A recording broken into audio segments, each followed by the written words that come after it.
একটা চুমু খায় প্রিন্সেস।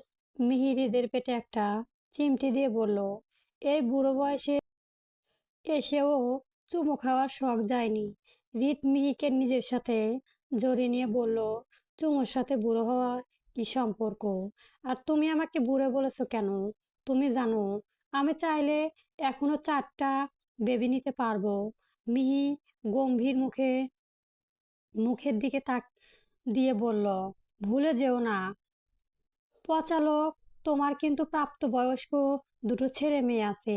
ঠিক সময়ে ছেলে মেয়ে বিয়ে দিলে প্রতি এতদিন দাদুর ডাক শুনতে হতো। আমার কি দোষ বলো? তোমার ছেলে তো বিয়ে করছে না। কবে থেকে বলছি রিস বিয়েটা কর, সে আমার কথা কান দিয়ে ঢুকেও অন্য দিকে বের হয়ে যায়। মেয়ে একটু চিন্তিত হয়ে বলল, বিয়ের কথা বললেই এড়িয়ে যায়। আচ্ছা, আর 1 বছর আছে ভার্সিটি শেষ হতে, তখন করিয়ে দেব। আপাতত পড়ুক। তিথির ভাইয়ের মেয়েকে আমার খুব পছন্দ লেগেছে। মেয়েটা দেখতেও মিষ্টি আর খুব ঠান্ডা। ভাবছিলাম বাবুর সাথে ওর বিয়েটা করিয়ে দেব। হৃদ মিহির গলায় মুখ ডুবিয়ে দিয়ে বলল, তোমার ছেলের বিয়ে করলে তো শুধু রাগে দিকে 16 আনা। আমাদের বংশে কেউ এমন তেরা না, তাহলে এই ছেলে কার মতো হয়েছে? মিহি বলল, আমি কি করে জানবো? তাও ভাগ্য ভালো বাপের মতো লুচ্চা হয়নি। হৃদ রেগে বলল, এই আমি লুচ্চা না, তুমি সাধু। 24 ঘন্টা 48 বার চুমো খাও, আবার বলছো তুমি লুচ্চা না। মিহির কথা শুনে হৃদের ইচ্ছে করেছে কচু গাছে ফাঁস দিতে। একটু চুমু খেতে ভালোবাসলেও বউ উঠতে বসতে লুচ্চা বলে কাজ করিয়ে দেয়। এই দুঃখ কই রাখবে? হৃদ মেখি হাসি দিয়ে বলল, বউয়ের কাছে একটা লুচ্চা হওয়া যায়। আর যদি লুচ্চা না হতাম তাহলে 2টা পয়দা হতো না। কথাটা বলেই হৃদ মিহির শাড়ির আঁচলটা খুলে ফেলে দিল। এর মধ্যেই হুড়মুড় করে ঘরে মধ্যে রুহি আসলো। রুহি হলো হৃদের মিহির তৃতীয় সন্তান। রিভানের জন্ম 3 বছর পর রুহি হয়েছে। তবে মেয়েটার শরীরে অনেক অসুখ। রুহিকে হুমড়ি খেয়ে ভেতর আসতে দেখে হৃদ দ্রুত মিহির আঁচল বুকে তুলে নিল। এরপর মনে মনে বলল, দেখ, এই মেয়েটাও না বাবা মাকে একটু রোমান্টিক মুড থাকতে দেয় না। মিহি রেগে হৃদের দিকে তাকালো। রুহি দৌড়ে এসে মিহির পেছনে লুকিয়ে পড়ল। রুহি পেছনে পেছনে তিথির খাবারের প্লেট দৌড়াচ্ছে। মিহি রুহিকে করা গলায় বলল, কি হয়েছে, এমন দৌড়াচ্ছিস কেন? তুই জানিস না এমন ছোটাছুটি আমার পছন্দ না। রুহি মুখ কালো করে বলল, মা দেখো না, মামুনিকে বলেছে আর খাবে না, কিন্তু মামুনি ছাড়ছেই না। তিথি এসে মিহিকে বিচার দিয়ে বলল, টুইঙ্কেল, এই মেয়েকে খেতে বলো, না হলে একে আমি মেরে তক্তা বানিয়ে দেব। মিহি রুহির দিকে তাকিয়ে গম্ভীর গলায় বলল, পারমিশন নিচ্ছ কেন? মোর হাড্ডি ভেঙে আমাকে ডাক দিও। হৃদ রুহিকে নিজের কাছে নিয়ে বলল, খবরদার আমার মেয়েকে কিচ্ছু বলে না। ও আমি ওকে খাইয়ে দিচ্ছি। আচমকাই রিসের ঘর থেকে একটা বিকট শব্দ হলো। মিহি দৌড়ে গেল ছেলের ঘরে। পেছনে পেছনে তিথি আর হৃদও গেল। মিহি গিয়ে রিভের দরজা ঠক ঠক করলো। বাবু, এই বাবু, কি হয়েছে? দরজা খোলো, ভাঙচুর করছো কেন? দেখো রিস, যদি নিজের হাতে শক্ত করো তাহলে আমার থেকে খারাপ কেউ হবে না। কে শোনে কার কথা? রিসন ঘরের ভেতরে তুফার শুরু করে দিয়েছে। একের পর এক জিনিস ভাঙছে। এই দিকে দেওয়াল, ও মনে হচ্ছে ওর মনের মতো ঘুষি দিচ্ছে। বিকট শব্দ হচ্ছে। মিহি অনেক কান্না পাচ্ছে। মনে হচ্ছে হাত পা জুড়ে কান্না করতে, কিন্তু বরাবরই মেয়ের কাছে ভীষণ কড়া। মিহি কখনো নিজের দুর্বলতা কাউকে বুঝতে দেয় না। হৃদ মিহির ব্যাপার বুঝতে পেরে দরজা গিয়ে বলল, রিস, কি হয়েছে? বাহিরে আসো, আমরা বসে আলোচনা করব। প্লিজ নিজের ক্ষতি করো না। তিথি ভয়ে জড়সড় হয়ে গেছে। ওর হাত পা কাঁপছে। রুহি তিথির কাছে এসে ওর হাত পা ধরলো। ভয় পেও না মামুনি। তিথি রুহির হাত চেপে ধরে বলল, কি হলো বলতো? ছেলেটা তো এমন হুট করে রেগে যায় না। প্রায় অনেকক্ষণ পর ঋষভ রক্তাক্ত হাত নিয়ে বের হলো। মিহি এগিয়ে গিয়ে ছেলের দিকে। ঋষভের এমন রক্তমাখা হাত দেখে ওর কলিজা উড়ে গেল। রিত ঋষভকে প্রশ্ন করলো, রিস, কি করছো? কেন এমন করছো তুমি? কিসের বিগার উঠেছে তোমার? রিস কোনো কথা না বলেই মিহির কপালে একটা চুমু দিয়ে বলল, ভয় পেও না মাম্মা, রিস ঠিক আছে। কথাটা বলে বাড়ি থেকে বেরিয়ে গেল। রিত অবাক হয়ে তাকিয়ে আছে। এই ছেলে এমন কেন? ওকে কোনো পাত্তা দিল না। না না, এ ওর ছেলেই হতে পারে না। ও তো এমন ছিল না। মিহি ঋষভকে ডেকে বলল, বাবু খেয়ে যাও। কিন্তু ততক্ষণে ঋষভ চলে গেছে। ড্রয়িং রুমে সবাই থ মেরে দাঁড়িয়ে আছে। মিহি ঋষভের ঘরে ঢুকে দেখলো ঘরের ভেতর এতক্ষণ একটা ঘূর্ণিঝড় বয়ে গেছে। মিহি ভাবলো ঋষভ তো ঘুমিয়েছিল, হঠাৎ হলো কি? মিহি তিথির উদ্দেশ্যে বলো, শুভ আর মুগ্ধ কই? তিথি মুখ ছোট করে বলল, ওরা ভার্সিটিতে গেছে।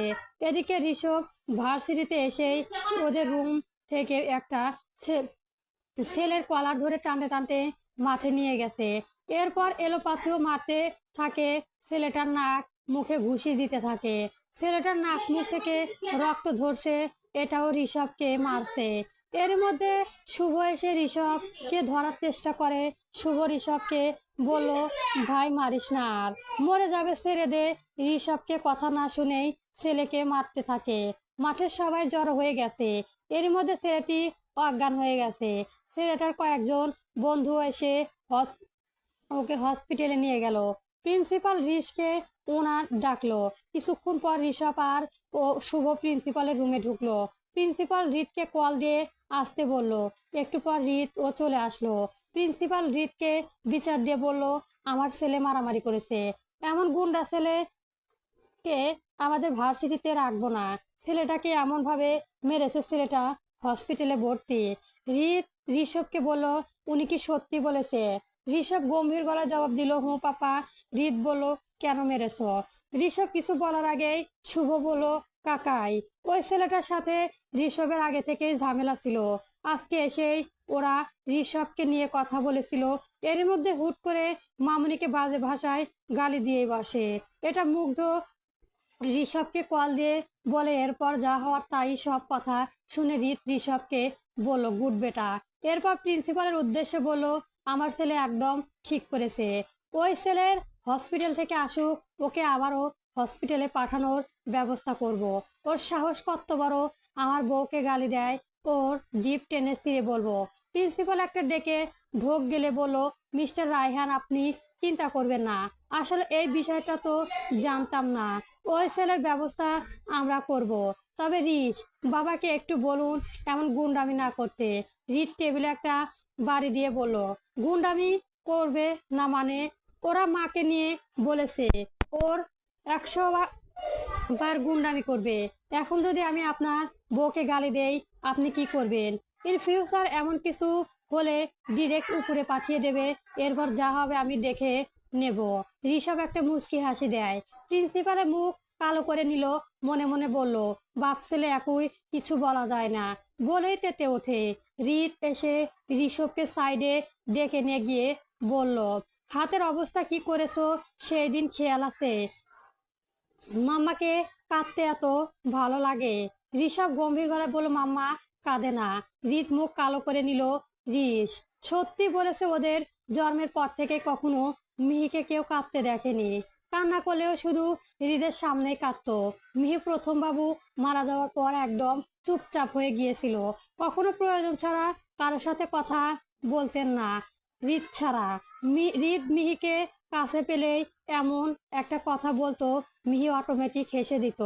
রিস ওর হয়েছে একদম চুপচাপ গম্ভীর। প্রয়োজন ছাড়া কারোর সাথে কথা বলে না, আবার বেশি কথাও পছন্দ করে না। ওর সামনে কেউ বেশি বকবক করলেও রেগে যায়। এইদিকে রুহি হয়েছে একদম উল্টো। মেয়েটার কথা বলতে খুব ভালোবাসে, তবে ওর সাথে কথা বলার মতো তেমন কেউই নেই। ওর সুযোগ পেলে ওর মামুনি অর্থাৎ তিথি এবং হৃদের সাথে কথা বলে। হৃদ ভীষণ ঋষভকে সামনে একটা হসপিটালে রয়ে চলে ঋষভ গম্ভীর গলায় বলল, প্রয়োজনে তুমি যাও। রিত রেগে বলল, এসব সময় তেরামি করবে না বলে দিচ্ছি। বেশিক্ষণ এমন করে থাকলে হাতে ইনফেকশন হয়ে যাবে। চুপচাপ আমার সাথে চলো। ঋষভ কিছু বলার আগেও শুভ আর আদ্রি এসে হাজির। আদ্রি হৃদের উদ্দেশ্যে বলল, আঙ্কেল তুমি যাও, আমরা দেখছি। শুভ দাঁত কেলিয়ে বলল, হে হে কাকাই, তুমি এত চিন্তা করো না, মেহু না। হৃদ শুভ্রার দিকে তাকিয়ে বলল, হ্যাঁ সেটাই তো আরো চিন্তা। শুভ চোখ ছোট ছোট করে তাকালো।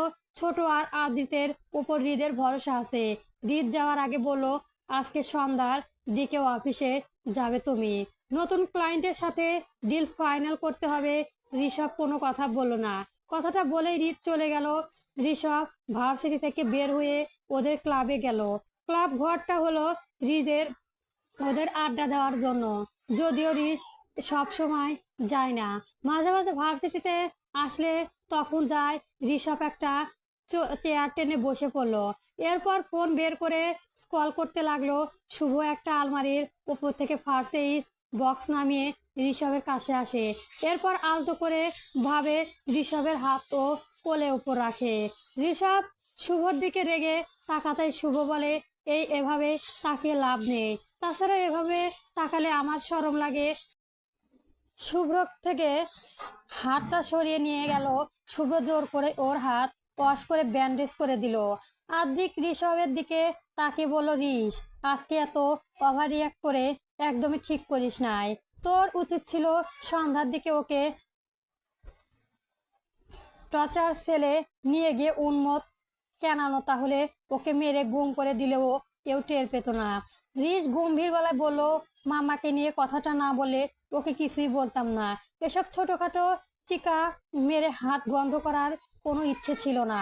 তবে ও হসপিটাল থেকে ফিরুক, আবারও এক রাউন্ড খেলবো ওর সাথে। শুভ হালকা কেসে বলল, এই রিস আর না, বেচারাকে আর কিছু বলিস না, এমনিতেও বাঁচবে না কি সন্দেহ। ড্রয়িং রুমে পুরো শান্ত হয়ে আছে। মিহি টেবিলে গালের ওপর হাত রেখে বসে আছে। পাশেই রুহি আর তিথি দাঁড়িয়ে আছে। মিহি যে মন মেজাজ খারাপ সেটা বোঝা যাচ্ছে। রুহির হাত কাঁপা, পা কাঁপছে, কিন্তু কিছু বলতে পারছে না। এর মধ্যে রিত আসলো। রিত সেই মিহির এক পাশে দাঁড়িয়ে গেল। খুব চুমো খেতে ইচ্ছে করেছে, কিন্তু বউ যে রেগে আছে, চুমো চাইলে খবর আছে।